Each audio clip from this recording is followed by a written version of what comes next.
Evangelio según San Marcos.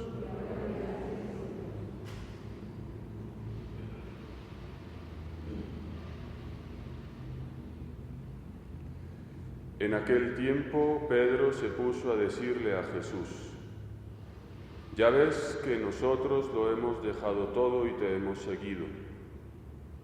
Jesús dijo: «Os aseguro que quien deje casa, o hermanos o hermanas, o madre o padre, o hijos o tierras, por mí y por el Evangelio, recibirá ahora en este tiempo 100 veces más, casas y hermanos y hermanas y madres, e hijos y tierras con persecuciones, y en la edad futura vida eterna. Muchos primeros serán últimos, y muchos últimos primeros». Palabra del Señor.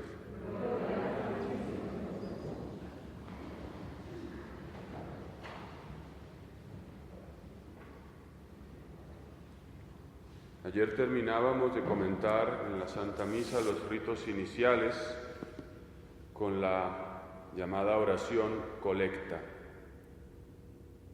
Y esto nos da paso a una de las dos grandes partes de la Santa Misa, que es la liturgia de la palabra. La otra gran parte es la llamada liturgia de la Eucaristía. Son como dos caras de la moneda, una lleva a la otra y la segunda no tiene sentido pleno sin la primera. La liturgia de la palabra, en sentido estricto, está compuesta por las lecturas de la palabra de Dios que se hacen, además de la homilía del sacerdote,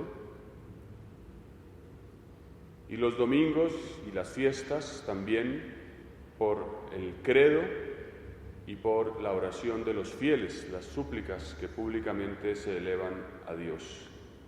Todas estas partes son un todo y también manifiestan que Dios quiere entrar en diálogo con el hombre. Es muy interesante que siempre hay, por ejemplo, un salmo de respuesta.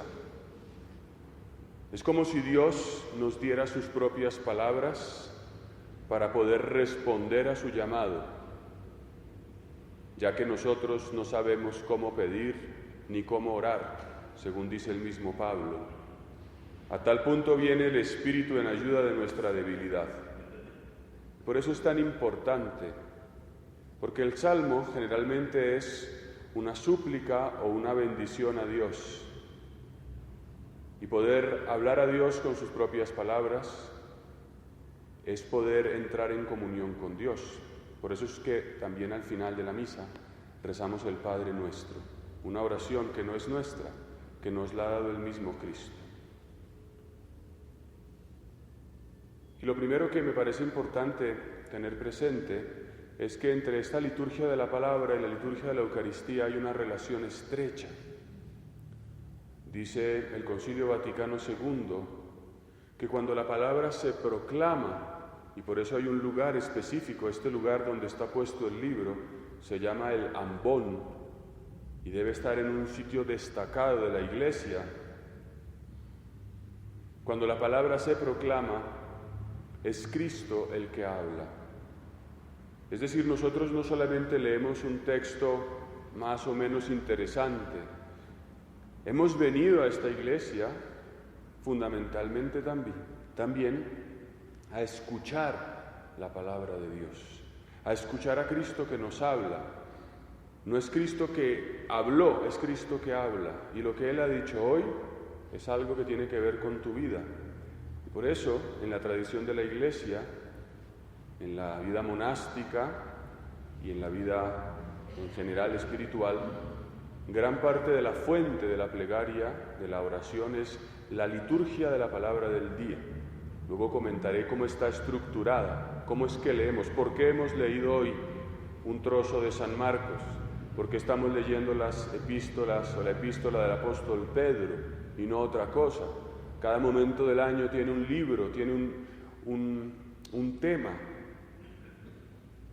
Y esto es importante para que podamos entrar allí. A veces esto nos puede coger un poco de sorpresa, ¿no? Se leyó el Evangelio, no sé de qué es ni de dónde viene, pero bueno, evidentemente tiene su efecto, pero si lo conocemos más, tendrá mucho más fruto. Y nos podemos quedar con esto, ¿no? Con el ansia de escuchar de la palabra de Dios. Dice el Señor, no solo de pan vive el hombre, sino de toda palabra que sale de la boca de Dios. Y por eso es que hay estas dos liturgias, ¿no? Liturgia de la palabra y liturgia del pan. No solo de pan, no ha dicho el Señor que vivimos solo de la palabra, ni tampoco solo del pan. Necesitamos ambas cosas también en sentido espiritual. Pidámosle al Señor hoy como un deseo profundo de escuchar su palabra y de escucharla con fruto. ¿Qué te quedó hoy de lo que se leyó? ¿Qué te llevas para tu trabajo? ¿Qué frase, qué episodio te queda? Que no pase la palabra de Dios por nuestro corazón como agua sobre las piedras. Que la Virgen María nos ayude. Así sea.